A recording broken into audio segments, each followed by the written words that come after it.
Hello, this is 5 Minutes of Political Common Sense for America. I'm Brian Boeheim, the political engineer. And the question I have for you today is, which is your favorite party? I think it's time to take a really good look at which party we belong to. Are you a Republican or are you a Democrat? Personally, I'm caught because in either case, I think you have to start realizing that the one constant between the two parties is that they don't tell the truth, they're not about facts, and the only thing they want is power. I can sit here and bash the Democratic side all day long. Guys like Representative Frank, Senator Dodd, who took so much money from Freddie Mac and Fannie Mae, not to mention the rest of the financial industry. Hell, they might as well have taken up residency right on Wall Street. The president himself can't stop blaming other people for the problems he's not solving today, but yet he can literally, and I know people are going to get sensitive about this, he can literally take bribes from AIG, BP, and SEIU. You can't be taking all this money from these groups, giving them special treatment as special interest, and not expect somebody to call you on it. Now, on the Republican side, before you Republicans start getting pompous on me, what was the head of the RNC thinking, Michael Steele, when he was recently caught throwing President Obama under the bus? Here's a clip of it. This was a war of Obama's choosing.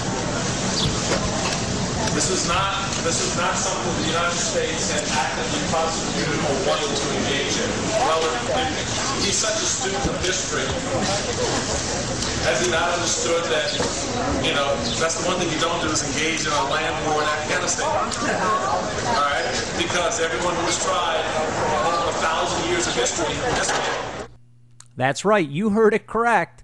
The head of the RNC, Michael Steele, is actually throwing President Obama under the bus for single-handedly getting us into an unwinnable war in Afghanistan. I don't even know what to say to it. This is a perfect example of how they'll say anything to gain power.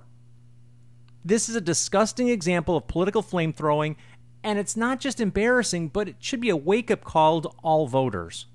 To all voters that both of these major political parties will say or do anything to get your vote, to get your money, so that they can maintain and stay in power.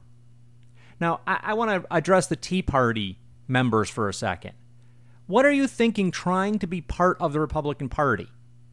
Stop trying to influence these people, because I'll tell you what's going on here. You are going to have a drop in the bucket of influence.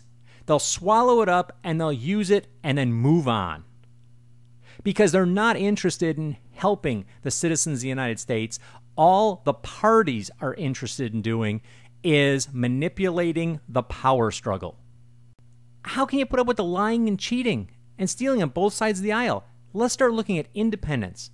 With the 4th of July fresh in our memories, it's time to have the courage to start supporting independent candidates and start looking at a serious third party.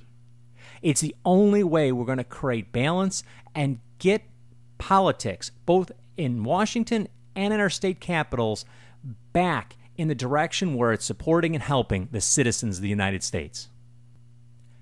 You've been listening to 5 Minutes of Political Common Sense for America. I'm Brian Boeheim, the political engineer. If you like what you've heard here, go out and pick up a copy of my book, Political Common Sense for America. You can find it at Amazon.com. Until next time, be safe out there.